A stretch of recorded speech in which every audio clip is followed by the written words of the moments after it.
What's going on, people? Myke C-Town here. Welcome to the Vinyl Shit. It's been a while, hasn't it? I'm sorry. If you haven't watched my last video, you'll see that I went to Costa Rica for a week, and make sure you watch that because it was a lot of fun. But ever since I've been back, I've just been really busy with work, and I'm about to have to move houses within the next month. So that's a great thing, kind of a scary thing. Gotta move all this bullshit, all those CDs. Not a good time. But I love you guys, I miss you guys, and I got a lot of records I want to talk about, man. So hey man, let's jump right into this shit. Head first. Whoosh, whoosh, whoosh. First record I want to show you, this is Black Cilice, Old Curses. Ever since they clicked for me, I've been absolutely obsessed with this band. So I've been trying to snatch up everything I can find. This is a compilation of all of their old demos. Great stuff. Extremely raw. If you're starting out with black metal, I would definitely not suggest this album. But yeah, this is some cool stuff. Just on black vinyl, nothing really cool to show there. But what is really cool is, I guess since they're trying to limit people buying these and then reselling them, they actually sign them off to your name, which is pretty neat, man. So it's, I don't know, pretty cool having your name inside of a Black Cilice record. But yeah, this is fantastic stuff. Next record I'm going to show you, this is another Black Cilice record. This is Old Oaths. This is a compilation with their Morbid Esotericism 7-inch, as well as a bunch of other splits with bands. And this is also extremely raw, but fantastic stuff. I love the kind of old school DIY put together look of it, like the back all crooked like that. It's really cool to me. Once again, black vinyl, nothing special there, but I really like the insert. That's almost glossy, but not glossy to the point of being annoying. So yeah, I have been absolutely just entranced by this band. I think they're absolutely fantastic. I'm so glad I gave them another shot, as opposed to kind of going off my initial instinct, which was I didn't like them. But yeah, this is just fucking amazing stuff. I've been really into Portuguese black metal lately, which is bizarre, but I'll get more into that in a later video. Next record I'm going to show you, this is the Breakin Soundtrack. Yes, the Breakin Soundtrack. I've known my girlfriend for fucking 15 years or so, and as far back as I can remember, she's had this record on display, and every time I went over there, I was eyeing this shit. I was probably eyeing this more than I was eyeing her. But yeah, she randomly just gave this to me a few weeks ago, and I was like, thank you. This record has the jams on it, and this shit brings me back to fucking, God, I don't even know what grade I was in when I first saw this. Probably 3rd or 4th grade. But come on. There's no stopping us. No stopping. Ain't Nobody with Shaka Khan and Rufus. Ain't nobody love me better. Ain't nobody. Bruh, every song on here makes you want to get your pop lock on, bruh. Get your pop lock on, bruh. Tight. Tight, tight, tight, tight, tight. That's all I'm gonna say about that. If you want to grab that broom, remember that broom? Whatever. Y'all don't know what I'm talking about. Y'all little whippersnappers don't know what I'm talking about. Next record I'm gonna show you. This is Cold Cave, Full Cold Moon. This is a compilation of all the 7-inches that they put out within the span of a year, and it's all fantastic stuff. I actually ordered this directly from Heartworm, which is Wes Isold's label / book press, whatever. And as you can see, it came signed, but what you can also see is they fucked up, signed it with marker, and then put it directly in the sleeve immediately, so it's completely smudged. But it says, "Don't dream it, be it." And then I think it says Love Wes or Love 2016, I don't know, but that part is completely smudged. I've not emailed him yet. Of course, I would not want my money back. I would email him this more so to make fun of him and be like, dude, come on, man. You didn't know that was going to happen?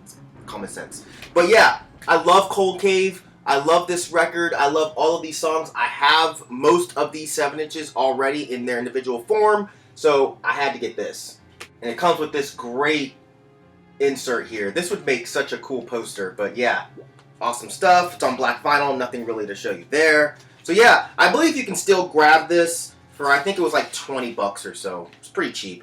But if you've not heard this material, but you've heard, say, Cherish the Light Years, this is more stripped down, old school, synth poppy goth stuff. But that's right up my alley. Fantastic stuff. Next record I'm going to show you, this is Obsidian Tongue, Infera, Bruo. I'm not sure if I'm pronouncing that properly because I've never heard anyone talk about that band personally. But this is another great hookup from Marty from Binge Room that I never got around to talking about until today.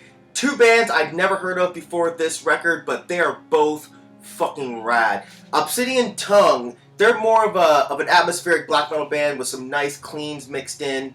They have an almost Opeth-y song structure, but they don't sound like Opeth. But fantastic stuff. Infera Bruo, they're more of an aggressive but atmospheric black metal band. Fast with some really killer riffing. But this is a really cool record. It's a nice insert here. Comes on blue vinyl, which is very cool. And I believe this is limited to 300 copies, but I could be wrong, but I think that's what I read. And if so, that's even cooler that Marty hooked me up with this. I mean, it's cool regardless that Marty hooked me up with this. But yeah, this is actually a really cool record. So now I have to find the other releases by both of these bands and buy them, because that's the way record nerds work. So thanks a lot, Marty, for totally fucking over my wallet and making me have to spend money on these two rad bands. But yeah, this is fucking great stuff. Next record I'm going to show you, this is Vex with Memorious. Now this is one of the more interesting records that Marty sent me. This is a progressive death metal band from Texas. And not so much prog rocky, but definitely has some progressive and experimental elements in the riffing especially. But I haven't really heard a good melodic death metal band in a very long time. And I used to love this kind of shit, but the bands that were doing this style, they just started to suck, and the sound just kind of grew stagnant to me. But that doesn't apply to these guys. This record is fucking killer, man. No pretension, no noodly bullshit, just great playing, well thought out songwriting. I really dig this record. I haven't had a chance to get any of their other stuff, but best believe that will be happening. It's a DLP on black, so no reason to show you that, but has this cool insert here.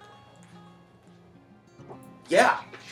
If you like melodic, proggy death metal, I would even venture to say if you like stuff like Ulcerate or, shit, maybe even Opeth's more death metal-y stuff. Or fuck, man, I even sense some Behemoth a little bit in this record. So yeah, if you like any of those bands or you just want to hear some great melodic, proggy death metal, then give this a shot. It's a fucking awesome record.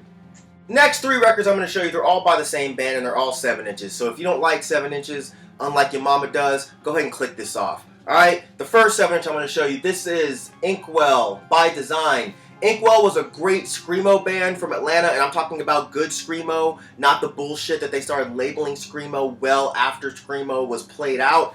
But pretty much one of the best bands Atlanta had to offer. There kind of wasn't anyone in the scene back in the day that did not like Inkwell. All of the musicians in the band were great at what they did. Joe wrote some great guitar riffs. Marty had some great bass lines. Mark was a fantastic drummer. Phil's voice was so emotional and passionate. I say it all the time with old emo bands. They don't make them like this. You can put whatever list you want in my comment section.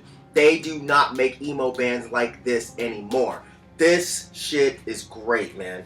And a really cool design here. Phil was actually a designer, so he put a lot of time into this really cool 7 inch here. But also, the inside layout is really neat, man. They put an individual picture of each band and glued it to the page. Like, what band would do that now? None.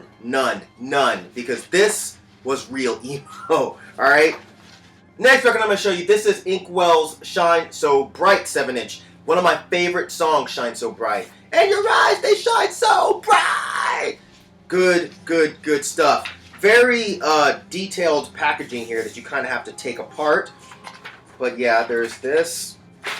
Folds out to this really cool poster. I don't know who drew that. This little thing here. And black vinyl. Very cool stuff. Once again, great band, great record. And the last record I'm going to show you in this edition of the vinyl shit. this is the Inkwell Holler Shedad split. I've talked about Holler Shedad on my channel before. I think I showed one of their, their LP on this channel, but they're a great techie math rocky band from back in the day, and of course, Inkwell side is fantastic too, but, you know, not going to talk about this a lot. Front cover, back cover. Just great, old school, emo, indie rock, cool stuff. Cool little insert here. This is so 90s hardcore, emo, punk, whatever, the way they laid this out. And it just brings back so many memories putting this record on of a great time in my life. So yeah. Alright, so that's it for this edition of the Final Shit. Sorry it took me so long, but there's definitely a lot more coming. As usual, thank you for living, thank you for loving, thank you for being you, and I will see you guys next time. Alright? Peace. Bitches!